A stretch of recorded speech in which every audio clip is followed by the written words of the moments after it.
right, gentlemen, I just got this handed to me. A hit-and-run felony at Ray's Cafe, 208 North Los Angeles. Got a patrolman on site. The coroner's on his way. Get down there, see if you can find any witnesses who can put a make on the car. Mouthpiece tore strips off me at the grand jury. Case got thrown out.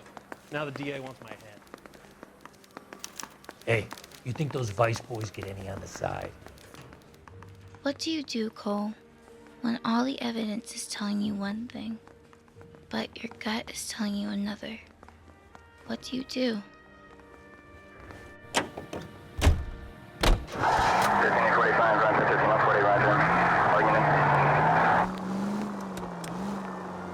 Looks like the DA is going to press charges. Anna Rodriguez might do time. I'll speak to the DA. She suffered enough. I don't know, Cole. She's an easy make, and the DA likes convictions. I'll convince him to let it go. How do you do that? I'll give him something better. So the DA wants to charge Anna. If you remember from the last case, Anna was Gabriel Delgado's girlfriend, and she was also pregnant. This is an election year for the DA, so he wants easy cases to make him look good to the public. So in order to save Anna from having to give birth to her baby in prison and not see her baby, we have to give the DA something bigger. Something that will have the newspaper talking about it for months. We arrive on the scene.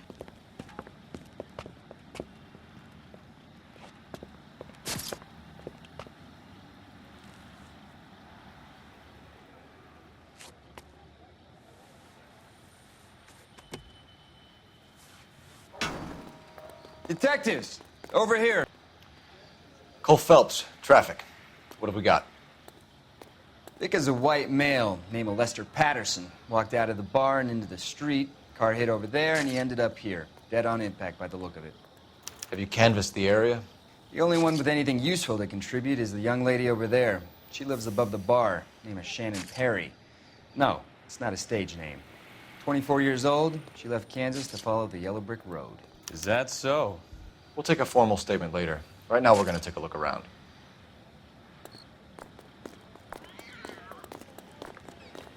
Phelps, you should take a look at the body. Poor guy didn't stand a chance. I made a preliminary examination. You probably want to take a look, then we'll talk. Landed on his face and ended up here. The car must have struck him from behind. Let's take a look at the body. We'll look in our victim's pockets. In his right pocket is a letter.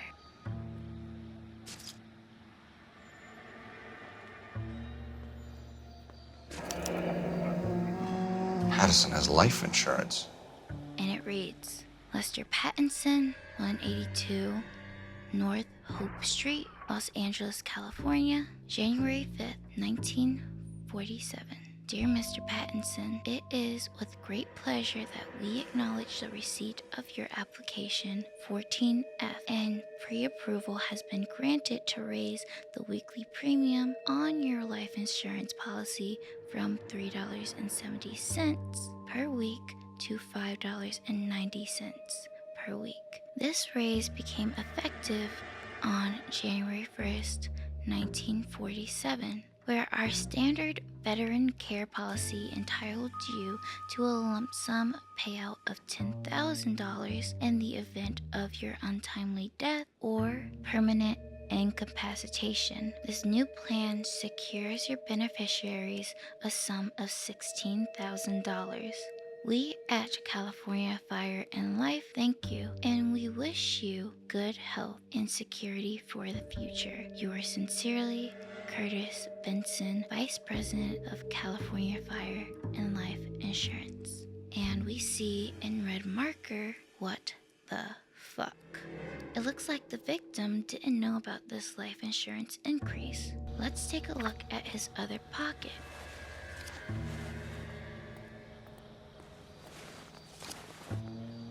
There's his wallet. On the left is his license. We can notify next of kin. Lester Pattinson, 5'8", brown hair, brown eyes. And on the right is some money. Let's put his wallet back.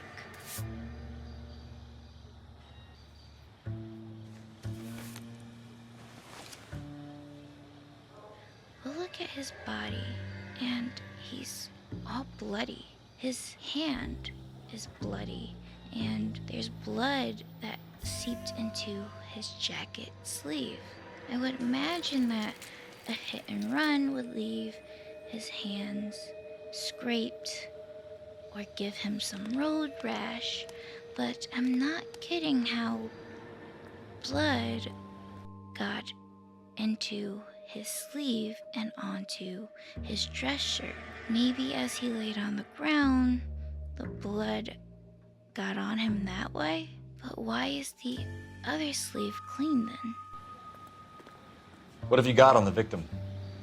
From all reports, he was intoxicated at the time of the accident. I'll know how intoxicated once I've done the autopsy. Looking him over now, I'd say he died on impact. What about the chest wound? Isn't that inconsistent? Very common in auto injuries. Look for a car with a prominent hood ornament. Those things are killers. We'll work backwards. Body traveled a good 20 feet.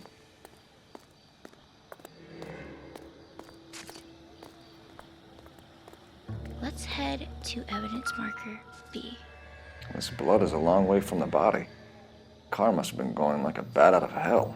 That's a significant amount of blood sprayed. I guess, like Carruthers said, a hood ornament punctured his chest. Let's head to evidence marker A. So the driver managed to brake before the impact. And it looked like the driver tried to stop. But as we go to examine the clues all together, we notice Stefan heads into the alleyway. But then as we follow him, we notice a light shining on some garbage cans. And when we go to look at the one that's standing up, we find a knife.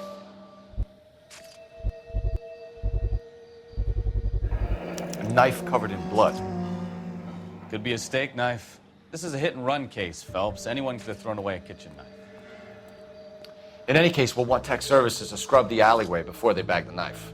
This is a pretty bloody knife. I don't imagine that a steak would produce this much blood. Or if the knife was used to break apart some meat, that would produce this much blood. The blood is caked onto the knife. And unless there's a butcher next door, there's no possible way that this much blood was produced by any animal. But we'll put it down and we'll go and talk to our witness. Where's Detective? Miss Perry? Yes? I'm Detective Phelps. This is my partner, Detective Bukowski. We'll first ask her about what she witnessed. Can you tell us what happened? Well, I came to the window because I heard people arguing downstairs. She's looking us in the eye. She's standing up straight. We have no reason to think she's holding out on us. So let's play good cop. Then what happened? I saw a car hit that poor man and knock him down the street. Let's now ask her about the description of the vehicle that hit Mr. Pattinson. What kind of car was it? A dark red Lincoln Continental. She's again standing up straight, looking Cole in the eye. Let's play good cop. Did you see the license plate? Only the first three letters, I'm afraid. 3C8. She has a great memory. When we asked her for her eyewitness account, she mentioned she overheard an argument. Let's ask her more about that. Tell me more about the argument you heard. Well, there were two voices. A man and a woman, that's all. Okay, Miss Perry. she's not giving it all to us. She's looking up at the sky, looking at the ground, her mouth is twisted up, and plus, she had a little tail when she was talking about it. Man and a woman, that's all. She tried to quickly change the subject. Let's play bad copper. Why are you holding out on us, Miss Perry? I'm sorry. I was hoping to tell my story to the newspapers. I'd like to get my picture in the paper. Trying to find work as an actress, and things look pretty difficult. Cough it up, sister. We don't have all night. People arguing? They were husband and wife. I could tell by what she was yelling. Intimate things. Very embarrassing for the man. Thank you, Miss Perry. Your information has been very helpful. We can go now. You really think so? I hope you find that driver and put him away. You certainly got away with the dames, Phelps. Give it a rest, Bukowski. Let's see what the patrons have to say. I'll take the bartender. You work the rest of the room. Before we speak to the bartender, let's look at this newspaper. Shrink to the Stars promises mental breakthrough. These newspapers will tell us about what's happening in the world of LA Noire while Cole Phelps is solving cases. Courtney, come in. Have a seat. Thanks, Doctor. How are you finding working at the clinic? It's, fine. Are you sure? Can I be honest with you, Doctor? I would hope so, Courtney. I was hoping that the therapy would be more beneficial. Treatment can, unfortunately, be very long-term. So many of the patients here are addicts, Doctor. Many of them have been for years, Courtney. In the past, these people were condemned to sanatoriums. If we can reveal the root of the problem, then we have a chance to help them. And until then, they stay sedated? Do I detect a hint of reproach, Courtney? I was expecting more, Doctor. I'm sorry. I don't mean to criticize. Part of being a physician, Courtney, is learning to be patient. How is it possible to keep so many of them on their medications, Doctor? Many of their addictions are illegal. Oh, many things in life are gray, Courtney. What may on the surface appear to be illegal is actually of benefit to society at large. You gotta love the 1940s, medical professionals just smoking away. But this conversation tells us a lot about Dr. Fontaine. He sees the world in a lot of gray, so he doesn't mind bending what is right and what is wrong, especially in the eyes of the law, if it means helping his patient or helping himself. Let's put the newspaper down, and before we talk to the bartender, we'll go to the back and we'll go to the payphone. We'll call R&I and ask them to run the partial license plate we got from Miss Perry. Operator, give me dispatch. Putting you through now. Phelps, badge 1247. How could I help, Detective? I need to run a partial license plate, 3 Charles 8. Cross-check possible Lincoln owners. Suspect vehicle is a red Lincoln Continental. Just a moment, Detective. Only one possible make on that license. Registered to a William Shelton, 738 West Temple Street. Thanks for your help. Looks like we caught a break on this one. We notice that there's an opening to a back room. Let's take a right and we see 2 doors, one in front of us and one to the right of us. Let's go first to the door in front of us. It just leads us back outside. Let's head back in and head to that door that was on the right of us.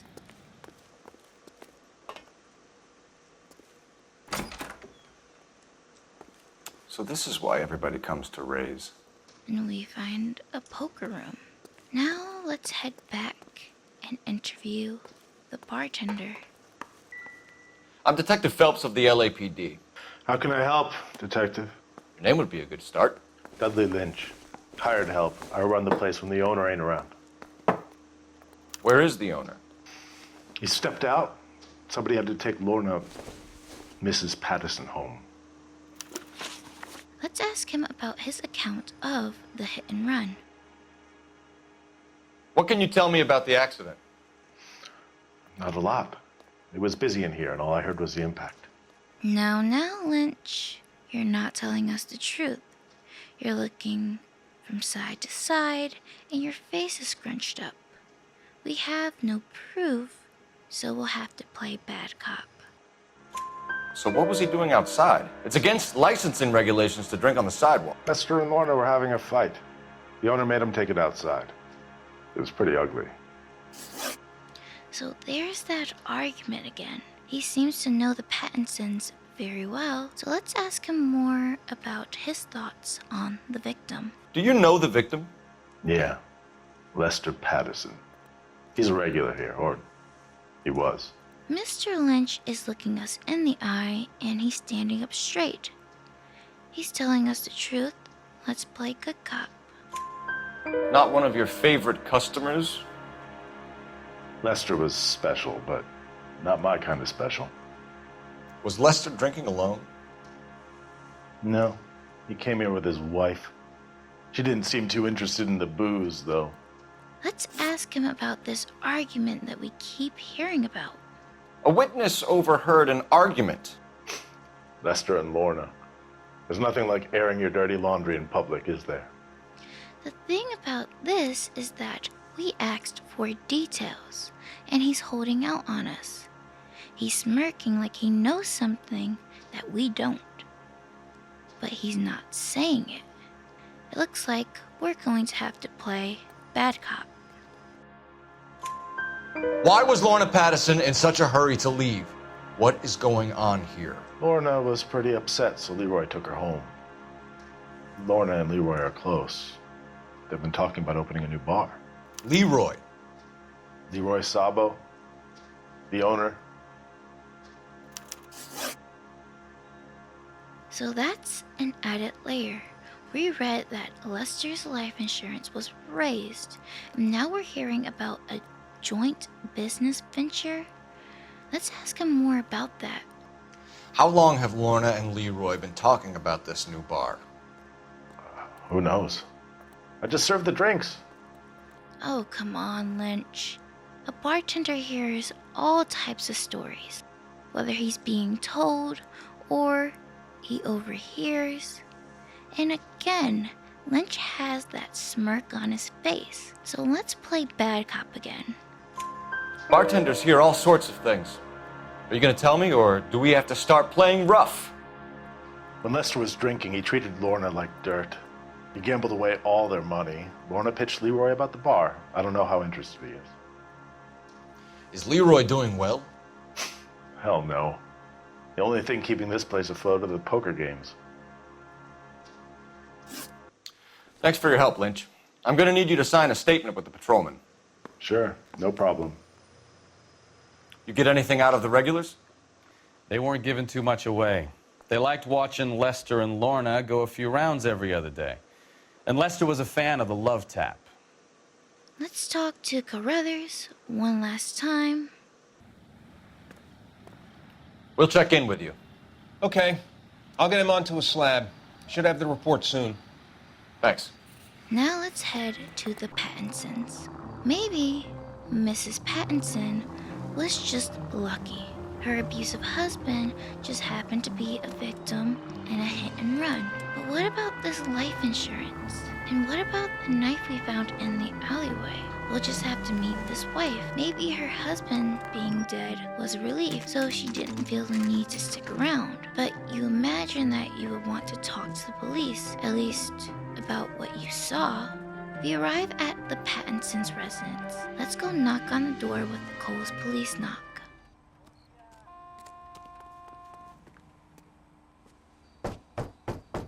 Oh, it wasn't too bad there. Yes? Hello? Mrs. Patterson. Is this about my husband?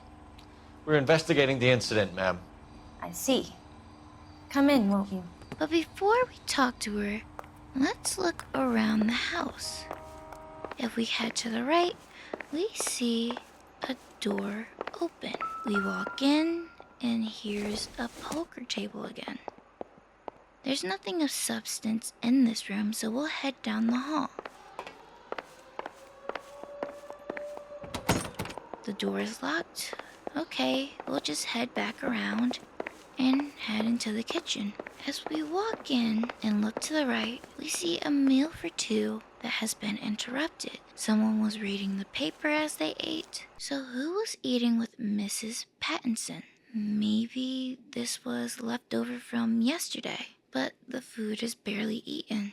We'll look on the kitchen counter, and there's a knife that looks eerily similar to the knife we found in the alleyway. But none of this counts as clues in the game. We just noticed this as observant players. Let's sit down and talk to Mrs. Pattinson. Can you tell me what happened? What's to tell? He got hit by a car and now he's dead. You don't appear to be too upset about the fact.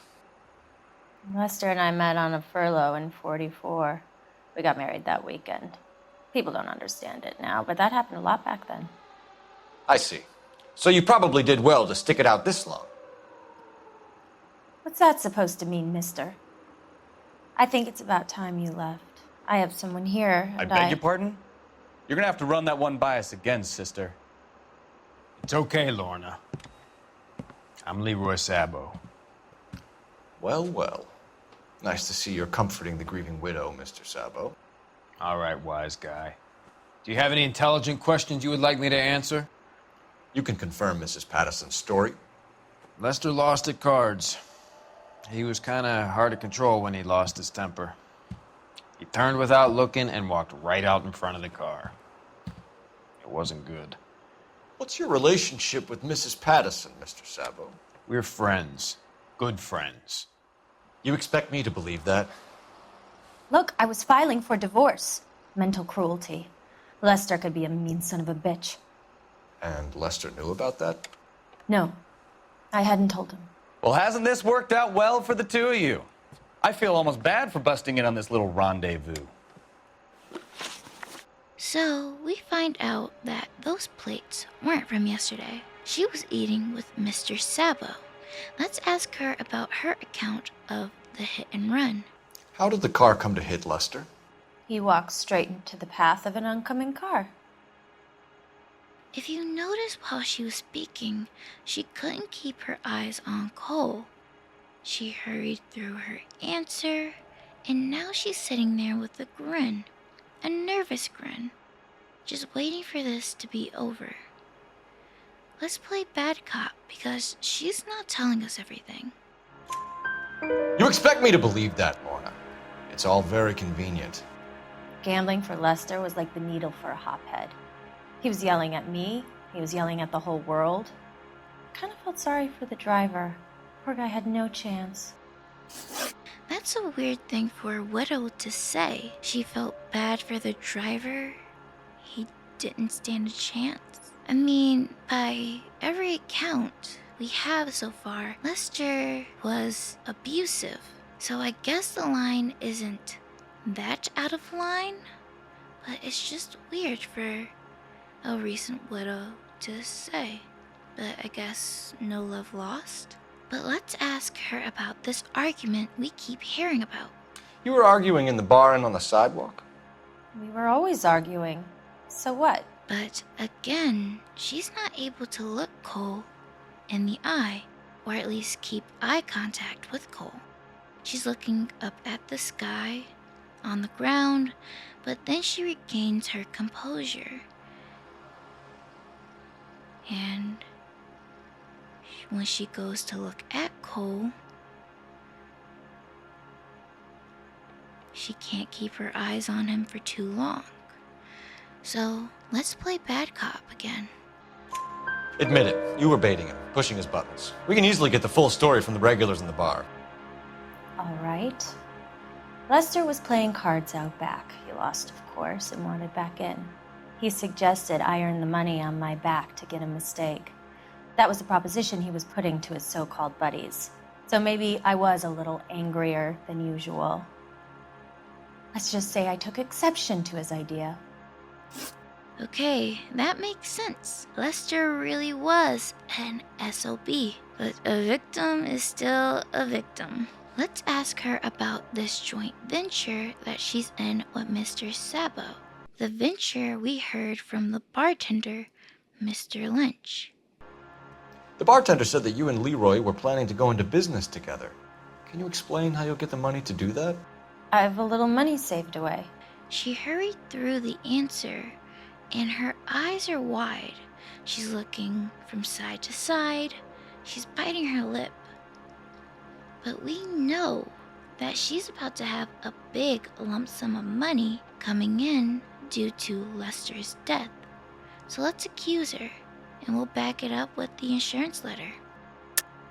You're being economical with the truth, Lorna. You want to back that up, little man? You increased the premium on Lester's life insurance. GI insurance policies have a $10,000 payout. It was Leroy's idea.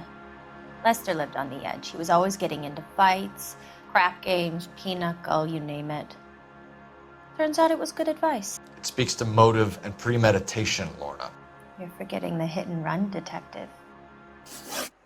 You and Mr. Sabo have an interesting day. I'm sure we will, officer.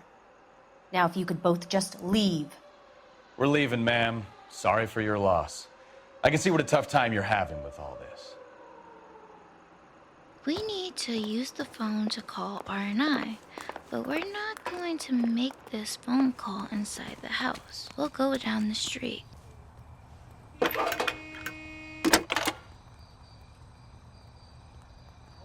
Phelps, badge 1247. How could I help, Detective? Are there any messages for me? Just one detective from the coroner. Message reads, Phelps, see me at Central Morgue immediately. Results of the Pattison autopsy. Thanks, ma'am. There's nothing that we needed to keep private about that conversation, but we know that this hit and run doesn't seem so clear-cut as Mr. Sabo and Lorna would like us to believe. And if we're gonna be creepers, and I'll admit it, this was creepy, we can go back to the house and peer through the window, and we'll see that Lorna and Mr. Sabo are sitting in the living room. Let's get into the car and head over to the Shelton's residence. And it's right around the corner.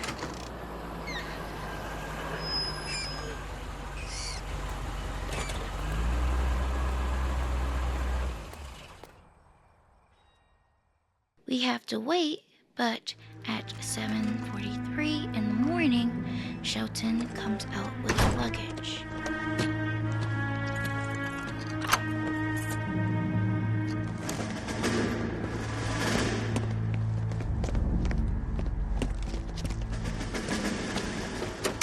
That's the son of a bitch right there.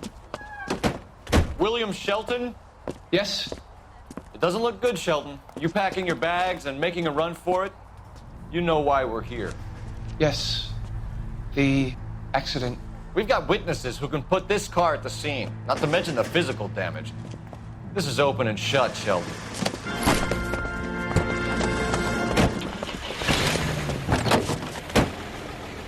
That coward thinks he can run from everything.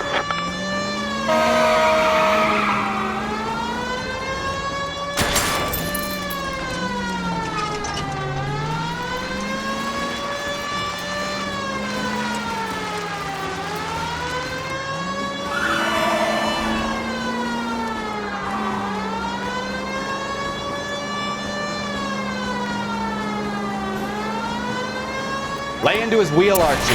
Come on.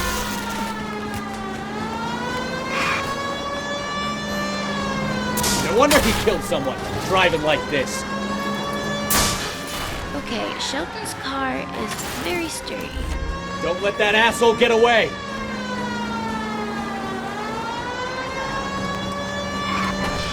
Enough games, Phelps. Take this guy out.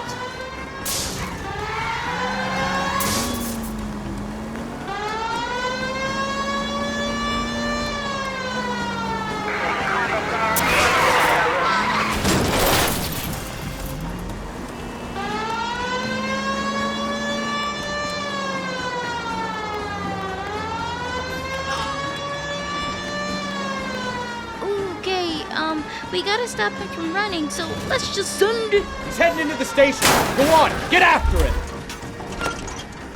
All right, I give up. Okay, now we're stuck, so let's Hold it right there, Shelton. What do you think? Back downtown for the autopsy report. Let's see what the coroner makes of Lester Pattison.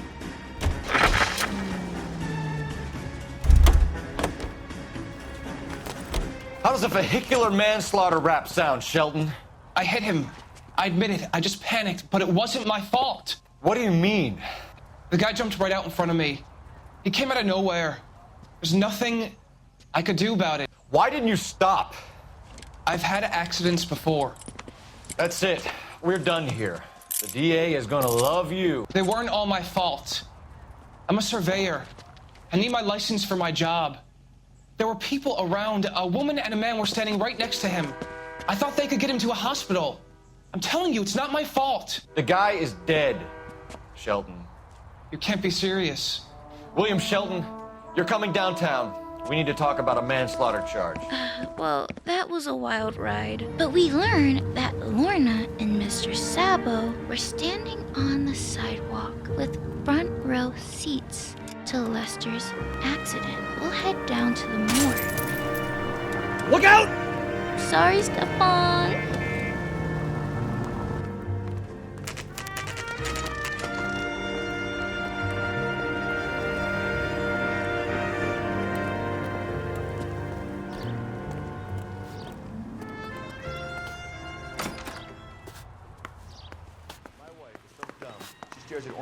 We can put the driver in front of a judge in less than a week.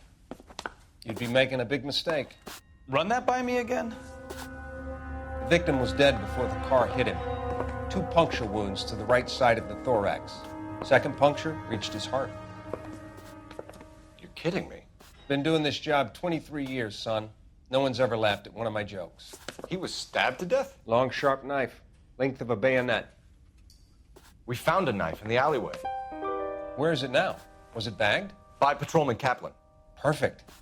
I'll get you a definite match. Jesus, we got him. Murder 1. We were right there and they tried to stare us down. Now they'll both get the gas chamber. We have the knife, we have the coroner's report, and I bet we could roll Sabo as a witness. Let's bring her in.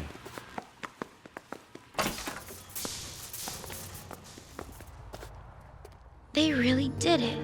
They stabbed Lester and pushed him into the path of an oncoming vehicle. And there's no question about the motive. Lorna wanted to be free of Lester, and Mr. Sabo in need of a new business, or at least funds for a new business to keep Ray's afloat.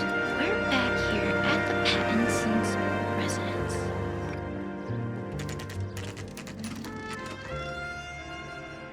Let's knock on the door and arrest them both.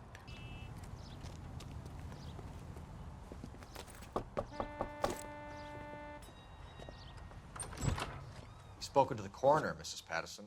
He confirmed your husband's cause of death. We'd like you to come downtown and answer some questions. It wasn't me. It was Leroy's idea. Leroy stabbed him. I had nothing to do with it. Where is Leroy now? He's in the bedroom. You're very good, Lorna. Put the gun down, Leroy. If you do something stupid now, you don't stand a chance in front of the grand Nice of jury. you to give me up, sweetheart. All that whispering in my ear telling me how we had to get rid of him, how good it could be, all the money we could claim, all that planning. How to get him into the street, how to make it look like an accident. For God's sake, you had Leroy, all shut the up. bases covered, baby. I have nothing to do You with it. think I'm gonna fry for you, He's a Lorna? crazy man. Shoot him. Shoot him, for God's sake. It's too late, Sabo. And he's off.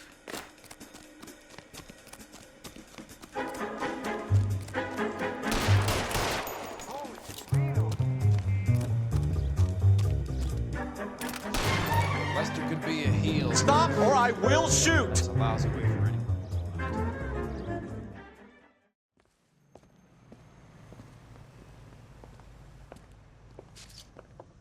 So, I give you a hit and run. You bring me back fraud, conspiracy, and first-degree murder. This is how a good detective operates, Phelps. You take nothing at face value. You keep digging and asking questions until you get to the truth.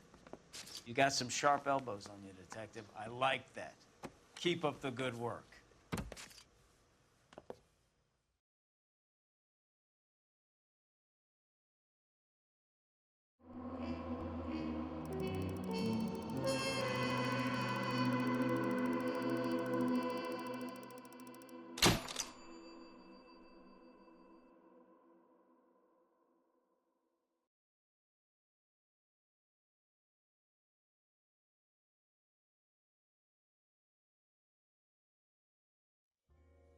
Lester's dead. Lorna's dead, or at least critically injured. Leroy Sabo is going away for a very long time. And unlike the other cases where the motive, the reason to commit a theft or fraud was petty or for one's own greed, Lorna wanted to leave Lester. He was abusive, he drank, and he gambled.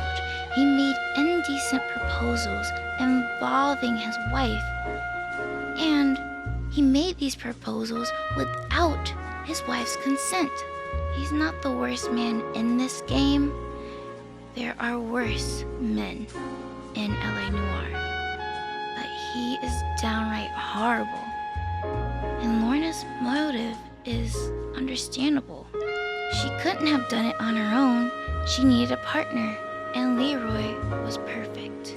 All he needed was the mention of some money, because in the back of his mind, he was thinking about his failing business. He was the perfect accomplice for Lorna. Lorna, obviously, through Leroy's admission, gave a lot of thought to this murder. She probably thought about this murder for months, even years. And it was almost perfect. If they had chosen a shorter knife, or if they had disposed of the knife somewhere farther, they would have gotten away with it. A victim is still a victim. This was one of the few traffic desk cases that I understood the motive behind it. And it was a real motive, a real reason. But just like Fontaine said, there's a lot of gray in the world. And in Lorna's mind, what is illegal could benefit society. Or at the very least, benefit her. But to play devil's advocate, she could have just divorced Lester. But there's no alimony. Lester gambled away their money. She would have been in a worse financial position than if she had just stayed. But killing Lester was her way out from under him and his abusive ways, and a way to become financially free. But this is just one of the many cases in LA Noire. I am so happy to be here with you guys. I don't know if you know that I am so grateful that you're even here. Like, the last video I put out was the consul's car, and I posted that, and then like after 3 minutes, 11 views. Like just I was like, I was I was just like shocked. I was just shocked because I was not expecting like 11 views, and now like the video sits at, as of right now, like 95 views. And I know like if you compare it to like some other YouTubers that get thousands of views, like that, yeah, 95 views a little, but in my mind, in my eyes, like 95, that's like, I don't come across 95 people like in a day in real life. So I'm just happy that that video got out and people enjoyed it, and I really just want to say thank you so much. And you have no idea, like I really enjoy making these videos, recording them, playing them, like producing them, and like getting them up to you guys. I enjoy it so much, and I hope you are enjoying it too. Like I want to hear your thoughts on LA Noire, these cases. I want to hear them in the comments. Like, subscribe, but I want to leave you off with some words. I'm not religious. I just saw this on a billboard and I was like, I'm inspired by that, so I'm gonna, like, you know, do my little thingy thing. And so I want to leave you with these words. I hope that you are brought love, luck, light, and positivity. Because you being here, you just clicking on this video, I don't think you just know, you just clicking on this video has brought me love, light, luck, and positivity, and you have no idea how grateful I am to be able to do this with you. And I hope you enjoy.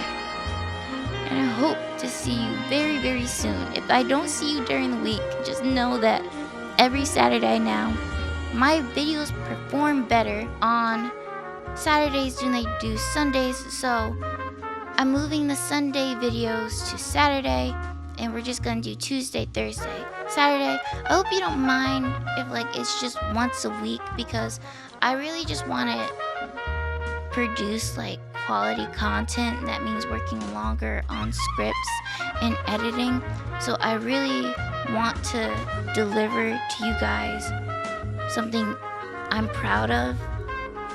Like I have scrap videos that I edited and I just did not like it.